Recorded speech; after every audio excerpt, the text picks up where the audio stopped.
Olá pessoal, tudo bem? Vamos então dar sequência no estudo da dinâmica. Agora nós vamos tratar das três leis de Newton. Começando pela primeira lei de Newton, conhecida também como princípio da inércia. O que esse princípio trata?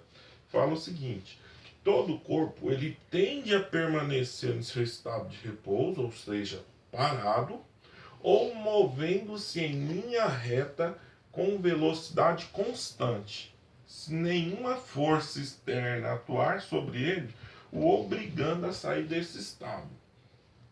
Então, resumindo, o que seria isso? Se tiver um corpo parado, ele quer continuar parado. Se ele estiver movendo-se em linha reta com velocidade constante, ele quer continuar movendo-se em linha reta com velocidade constante, a não ser que vá alguém lá e interaja com ele e aplique uma força obrigando que ele saia desse estado de inércia dele. Então isso aqui na natureza, para alguns aí, alguns já devem ter ouvido falar, nas famosas forças do além. Não existe força do além. O que existe são interações aí que vão estar relacionadas a essas leis, princípio da inércia. Por exemplo, você estiver dentro de um ônibus em pé e sem perceber o ônibus estava parado e de repente o motorista engata a marcha e arranca com o ônibus. O que acontece com você? Aparentemente você acha que alguém te empurrou. Você é projetado para trás. Mas na realidade, o que aconteceu foi o seguinte: imagina que é o ônibus, que é você que estava em pé lá, você estava parado. O ônibus sai e você fica. Então é o princípio da inércia. Não foi o Gasparzinho que foi lá e te deu um empurrão para que você fosse para trás, projetado para trás. Da mesma forma, se você estiver ali voltando nesse mesmo ônibus, em pé dentro do ônibus, o ônibus estava ali descendo uma avenida com velocidade constante. De repente o motorista se vê obrigado a pisar no freio. Ele pisa no freio bruscamente, por exemplo, para não atropelar uma criança que passou correndo na frente dele. Aquela pessoa que está distraída dentro do ônibus em pé, ela é projetada para frente. Quer dizer que foi alguém lá dentro do ônibus e empurrou essa pessoa? Não, é o princípio da inércia novamente. Essa pessoa estava movendo-se em linha reta com velocidade constante. Quem parou foi o ônibus. A pessoa quer continuar em linha reta com velocidade constante. Então, nos exercícios vão ser cobradas as mais infinitas formas de aplicação do princípio da inércia. Por exemplo, a importância do uso do cinto de segurança ou da cadeirinha do bebê. Porque em uma colisão frontal ou em uma freada brusca, o que vai prender a pessoa dentro do carro é o cinto de segurança. Por exemplo, o carro está vindo em alta velocidade, freia ou bate, colide frontalmente. O que acontece com aquela pessoa? Ela quer continuar em linha reta com velocidade constante. Se o carro, claro, ninguém vai cometer isso, mas se o carro estiver a 180 km por hora e colidir frontalmente, essa pessoa é projetada para fora do carro com a velocidade de 180 km por hora. Se o veículo, por exemplo, faz uma curva brusca, você está aqui no carro, indo em linha reta. Se o veículo faz uma curva brusca e a porta do passageiro abre, o que vai acontecer, se ele não tiver com cinto de segurança, que o veículo faz a curva e a pessoa sai pela tangente. Tá aí também a aplicação do princípio da inércia. Aquele show de mágica que o pessoal faz lá, os ilusionistas fazem. Por exemplo, ele coloca uma toalha, põe a mesa e puxa a toalha com uma certa velocidade. Também é o princípio da inércia. Você vai ver que os pratos estavam parados, quem entrou em movimento foi a toalha. Certinho? Então aí tem vários exemplos que nós vamos estar cobrando de vocês nos exercícios nas próximas listagens.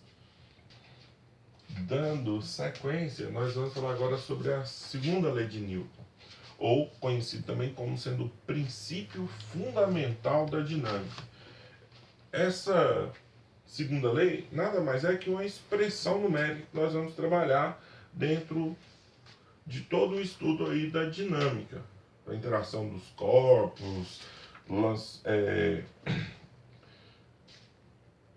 plano inclinado. Acho que aqui não vai chegar tanto não, mas as máquinas simples, então todas elas vão fazer uso desse princípio fundamental.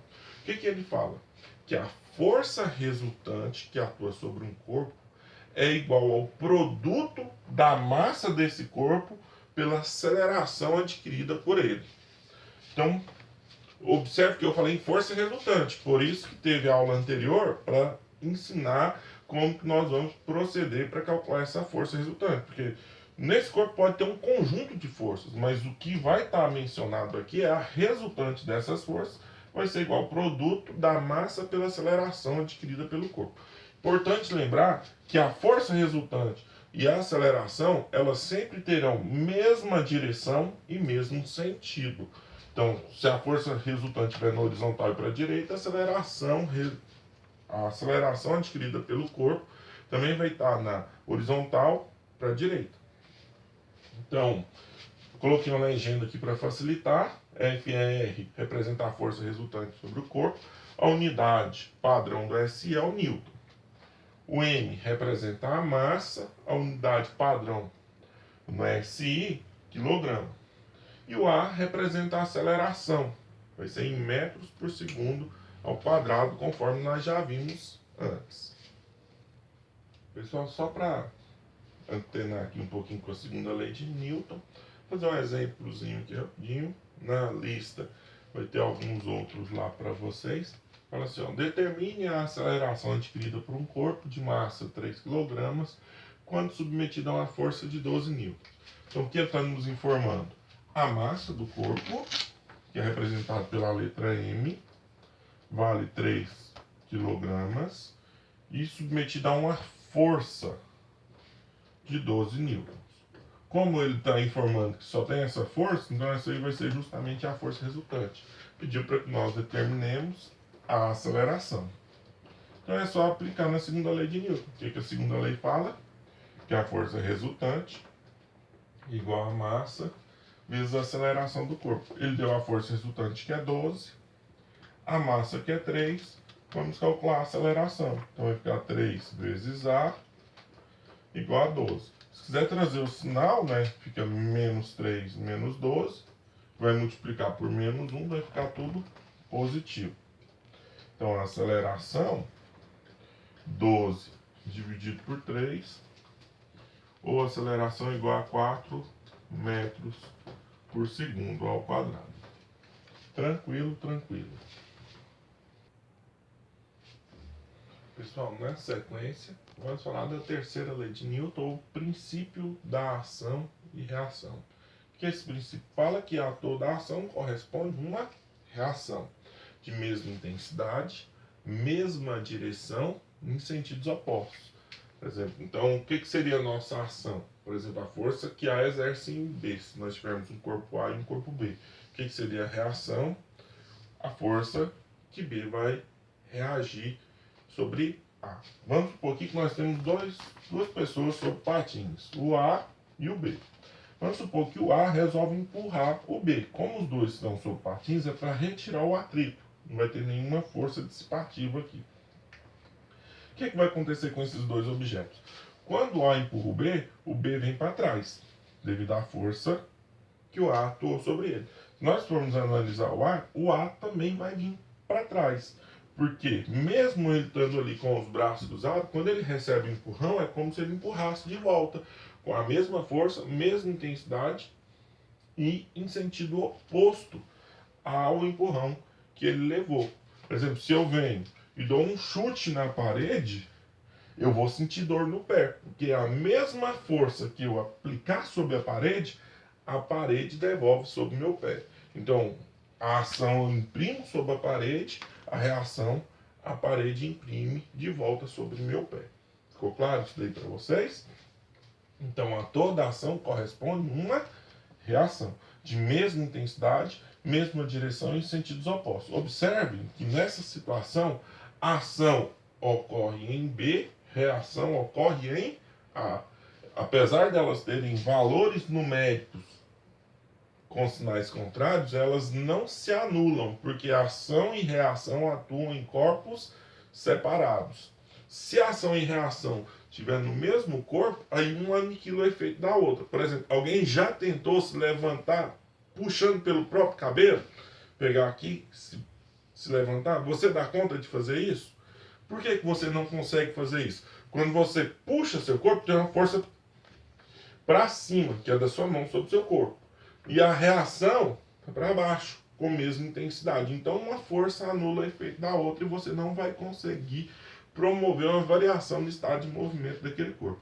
Agora, se forem corpos separados, por exemplo, tinha uma criança que estava se afogando e alguém na beira da piscina viu, ele consegue pegar essa pessoa pelo cabelo e levantar ela e tirar da piscina. Concorda? Por que dessa vez teve ação sobre o outro corpo? Porque ação e reação, para promover efeito, tem que estar ocupando em corpos separados. Se for no mesmo corpo, um anula o efeito do outro.